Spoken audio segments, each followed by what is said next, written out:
जय जगदंब नमो आदेश। मी प्राध्यापक मुकुंदनाथ आंधळे सर। देवाची आरती तुमच्या आणि माझ्यापैकी प्रत्येकच जण दररोज करत असतो। दररोज जरी शक्य नसेल तरी गौरी, गणपती, मंगळवार, एकादशी, चतुर्थी अशा मुख्य सणांच्या आणि तिथींच्या दिवशी तर आरती हमखास होतेच होते। बऱ्याच वेळेला आपल्याला दुर्गा उत्सव मंडळ किंवा गणपती सार्वजनिक मंडळ यांच्यातर्फे सुद्धा आरतीचा मान येतो। परंतु देवाची आरती केल्यानंतर आपण एक सर्वात मोठी घोडचूक करतो, ज्या घोडचुकीमुळे त्या आरतीची ऊर्जा संपूर्णपणे ईश्वराला सुद्धा मिळत नाही आणि भक्ताला सुद्धा मिळत नाही। आज आपण बघणार आहोत की ती घोडचूक नेमकी कुठली आणि आरती झाल्याबरोबर आपण नेमकी कुठली कृती केली पाहिजे, जेणेकरून परमेश्वरापर्यंत ती ऊर्जा पोहोचून आपल्याला त्या ऊर्जेचे पडसाद वापस मिळतील। बघा, या ठिकाणी नेमकी जगदंबेची आरती झालेली आहे। आता आरती म्हणजे काय हे थोडंसं समजावून घेऊया। आरती म्हणजे परमेश्वराच्या आभा मंडळाला अग्नीने निरांजन करणे, म्हणजेच अग्नीने ओवाळणे, जेणेकरून परमेश्वराचं आभा मंडळ त्या ठिकाणी अधिकाधिक स्ट्रॉंग होईल। तुम्ही म्हणाल की परमेश्वराचं आभा मंडळ स्ट्रॉंग करणारे आपण कोण?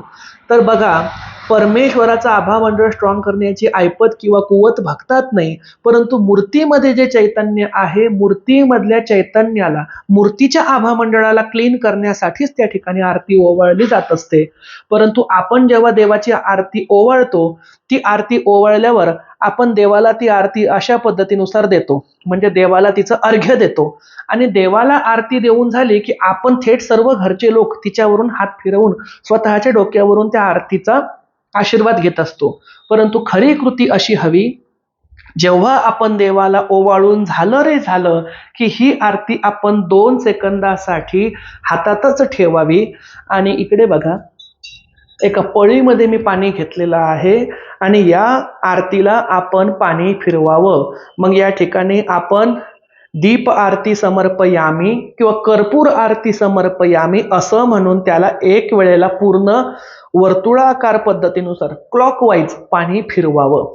पाणी फिरवल्यामुळे जी आपण आरती ओवाळलेली आहे त्या आरतीचं समर्पण परमेश्वराच्या नावाने होतं आणि त्या आरतीचा पुरेपूर लाभ भक्तांना त्या ठिकाणी मिळतो। आता पाणी फिरवण्याच्या मागचं लॉजिक काय किंवा कारण काय?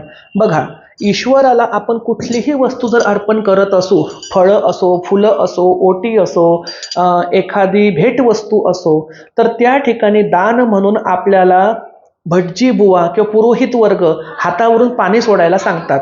हातावरून पाणी सोडण्याचा उद्देश काय की हातावरून पाणी सोडल्यामुळे ती वस्तू समोरच्या ईश्वराला कायमस्वरूपी दान दिली जाते।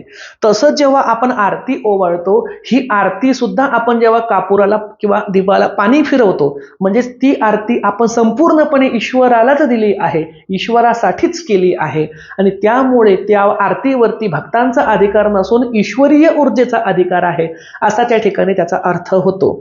आणि या ठिकाणी मला सौजन्य द्यायला आवडेल की मी हा प्रकार कुठे शिकलो, तर आमच्या गादीचं जे मूळपीठ आहे, अर्थातच माहूरगड क्षेत्रश्री रेणुका माता, तर आमच्या माहूरगड क्षेत्रीय असो, वणीच्या सप्तशृंग क्षेत्रीय असो, कोल्हापूर महालक्ष्मी क्षेत्रीय असो, देवीच्या 3.5 शक्तिपीठांपैकी प्रमुख स्थानांपैकी जिथे जिथे जगदंबेची महाआरती होते त्या त्या ठिकाणी जगदंबेच्या आरतीला पाणी फिरवलं जातं, अर्थातच अर्घ्य दिलं जातं आणि ही सर्व आरती आपल्याला पाणी फिरवूनच भक्तांच्या हातामध्ये पूर्ववत दिली जाते।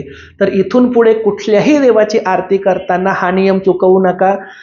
पळीने पाणी फिरवा, त्या ठिकाणी पळी नसेल तर तुम्ही हातामध्ये पाणी घेऊन ते सुद्धा देवाच्या आरतीला ओवाळू शकता, परंतु पाणी फिरवल्याशिवाय देवाची आरती कधीही कोणाला देऊ नये। आणि ही घोडचूक बऱ्याच प्रमाणावरती बऱ्याच ठिकाणी होते। मी प्रत्यक्षामध्ये जेथे जेथे आरतीला हजर असतो तेथे तेथे पाणी फिरवण्याचा आग्रह करतोच, त्यामागील कारणही समजावून सांगतो। आणि आज आपल्या चॅनलच्या दर्शकांसाठी, सर्व लाडक्या प्रेक्षकांसाठी, सबस्क्रायबरसाठी सुद्धा मी हे या ठिकाणी खुल्लं करून सांगत आहे। व्हिडिओ आवडलेला असेल तर शेअर करा, सबस्क्राईब करा। जय जगदंब नमो आदेश।